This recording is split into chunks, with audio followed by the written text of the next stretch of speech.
This interview that was done between a BBC reporter, Steve Rosenburg, and the former Austrian foreign minister who had a party with Vladimir Putin.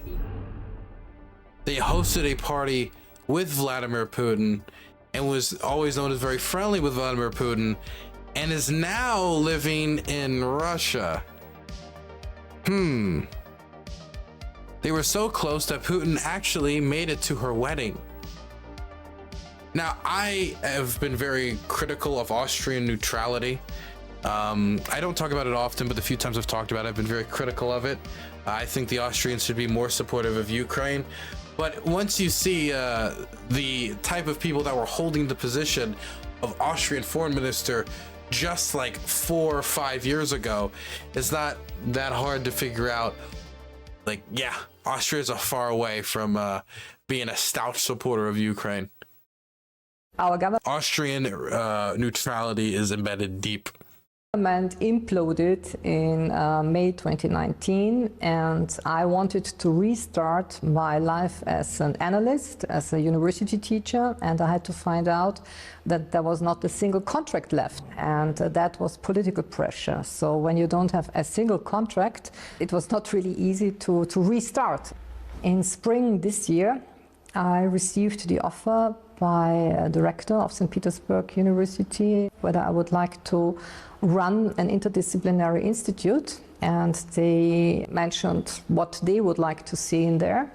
And for one night I was doing brainstorming with myself, and I created the name Gorky, which is the acronym for Geopolitical Observatory for Russia's Key Issues. Do you understand that it is hugely controversial for a former Austrian foreign minister to move to Russia at a time when this country has launched an unprovoked full-scale invasion of its neighbour, of Ukraine? Isn't there a danger that by being here you are legitimizing the invasion, the war, and also the domestic repression that takes place in Russia? Well, so far I have not seen any sort of repression in my immediate surrounding. I can work here in a kind of academic freedom. Man, I guess that says something about, number one, the words that you're saying. You're not saying anything that's challenging to the regime. And number two, the circles you're running in, if you haven't seen that type of repression in your immediate area.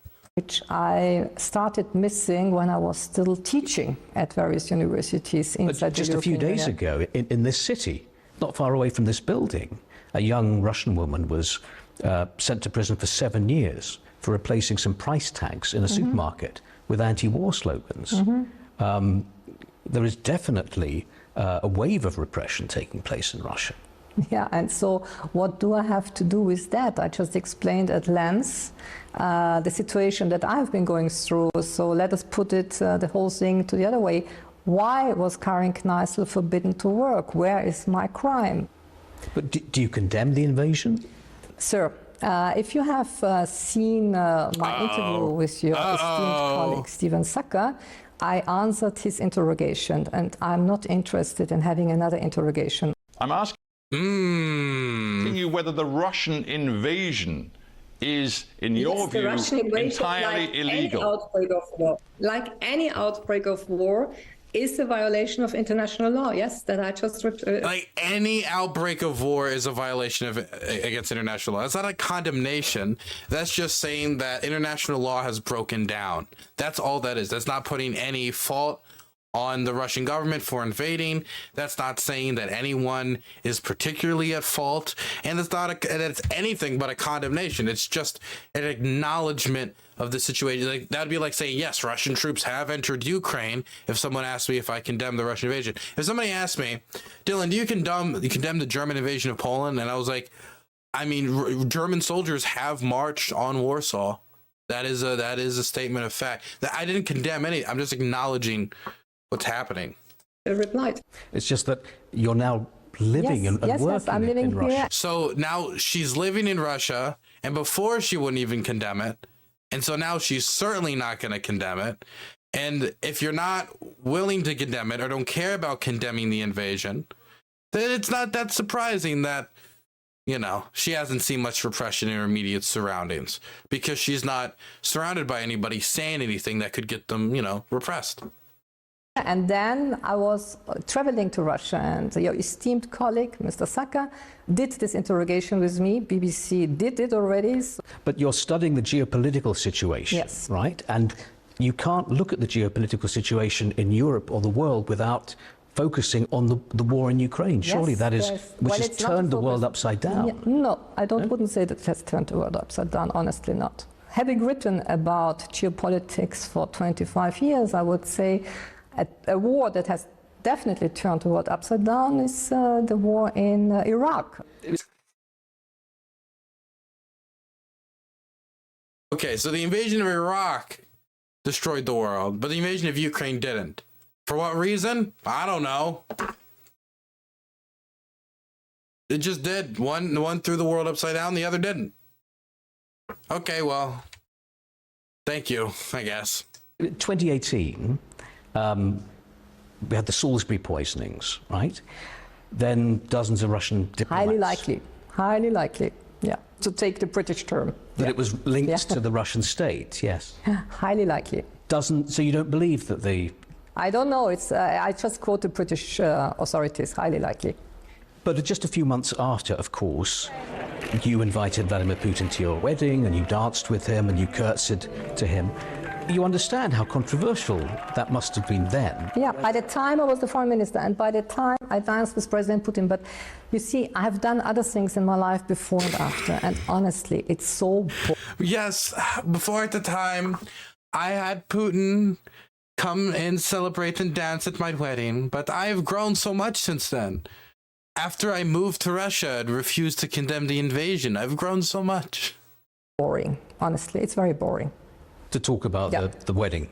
Yes. So we should just... I mean, I think there are other more interesting topics we can discuss, honestly. You have no regrets? I consider it as honestly boring, and the dog just fell asleep and was snoring because he knows the topic. The dog's not interested. But people are amazed still. I'm not saying that Vladimir Putin is your close friend, but you've met him. You've met him. From your meetings with him, what kind of a person do you think he is?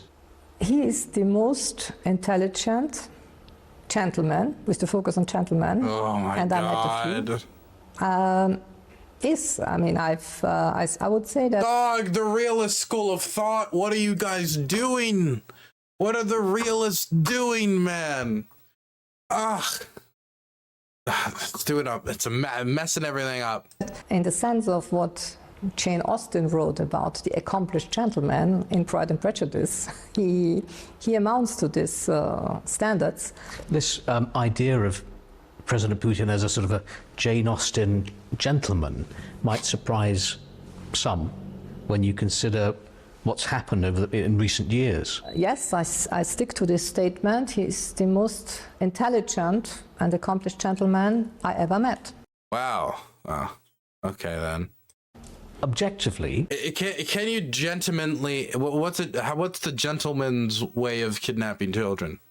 Can anybody give me instructions? What's a gentleman's death pit mass grave look like?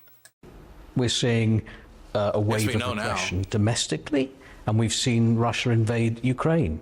It's hard to classify that as a gentlemanly action. Well, Tony Blair, Cameron, they all were involved with their governments being involved in military actions. Libya, Syria.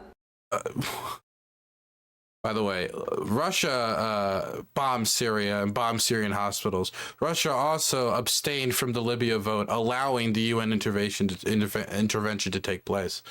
Finally, I mean, you say that there are people in Austria who've accused you or accuse you of high treason, accuse you of being... A Russian spy. A Russian spy.